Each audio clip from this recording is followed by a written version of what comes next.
연중 제33주간 목요일에 보내드리는 오늘의 강론. 부산교구 학교법인 성모학원 교목 박종민 그레고리오 신부의 강론을 들으시겠습니다. 오늘 복음은 루카복음 19장 41절에서 44절까지의 말씀입니다.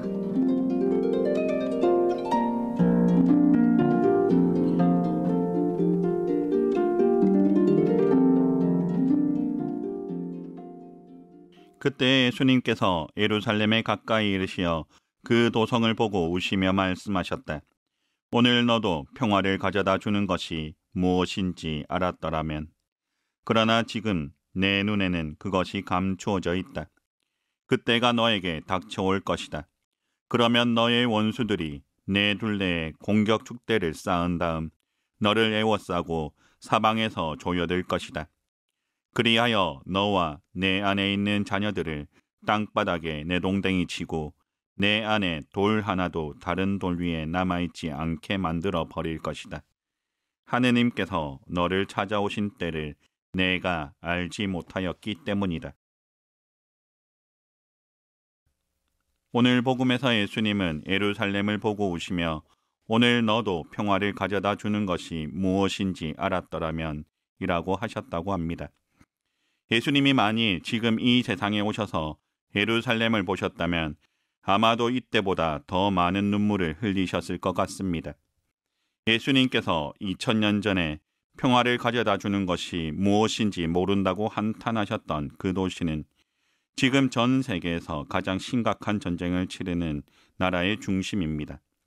예수님께서 주시려고 하신 평화와 이스라엘 사람들이 추구하는 평화는 무엇이 다르길래 지금도 그들은 전쟁의 중심에 있을까요?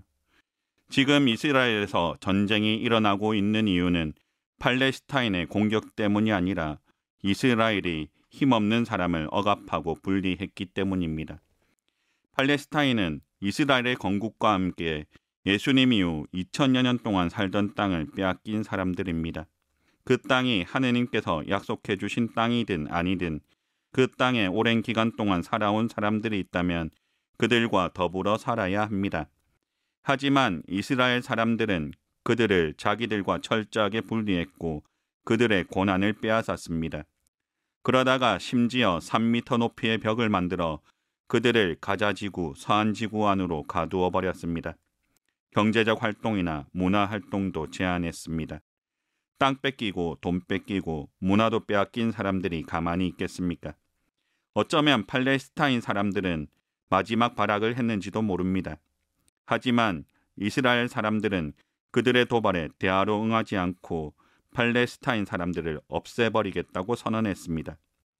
과거 이스라엘 사람들은 자신들이 원하는 평화를 주지 않았던 예수님을 십자가에 못 박아 죽였습니다. 지금 이스라엘 사람들도 역시 자신들의 평화를 방해하는 사람들을 없애려고 합니다. 다툼이 있는 상대를 분리하고 배척하고 없애버리는 것은 평화를 얻는 방법이 아닙니다. 오히려 그들을 품어주고 그들을 용서하는 것이 사랑의 방법입니다. 예수님은 폭력을 행사하는 사람들에게 힘으로 맞서지 않으시고 힘없이 십자가에 매달려 돌아가셨습니다. 예수님은 힘으로 평화를 얻으려는 사람들에게 비폭력, 무저항을 보여주심으로써 진정으로 평화를 얻는 방법이 무엇인지를 보여주셨습니다. 이후 예수님의 십자가는 평화의 상징이 되었습니다. 르네 지라르라는 사람이 쓴 폭력과 성스러움이라는 책에서는 십자가가 평화의 상징이 되는 것을 희생양 메커니즘이라고 합니다. 폭력을 쓰는 사람들이 비폭력, 무저항으로 희생당한 어린 양을 보고 성스러움을 체험하게 되고 더 이상 폭력으로 사람들을 제압하려 하지 않는다는 것입니다. 우리가 잘 아는 간디도 이렇게 인도의 독립을 얻었습니다. 저는 예수님이나 간디처럼 우리가 사는 세상이 비폭력, 무저항, 대화로 평화를 얻으려고 하면 좋겠습니다. 지난 10일 성 베드로 광장 미사에서 프란치스코 교황님은 강론에서 무기는 결코 평화를 가져오지 않는다. 기독교인, 유대인, 무슬림, 어떤 민족이나 종교를 막론하고 모든 인간은 신성하고 평화롭게 살 권리가 있다라고 하셨습니다. 하지만 가면 갈수록 자신이 희생하고 고통받으려 하지 않습니다. 즐겁고 편안한 것만 찾는 세상입니다. 우리가 즐겁고 편안한 것만 찾을수록 진정한 평화는 우리와 멀어지게 됩니다.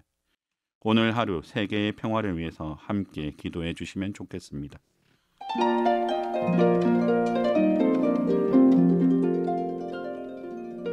지금까지 부산교구 학교법인 성모학원 교목 박종민 그레고리오 신부의 강론을 들으셨습니다. 내일도 박종민 신부의 강론이 이어집니다. 오늘의 강론은 수영성당 공동체와 함께합니다.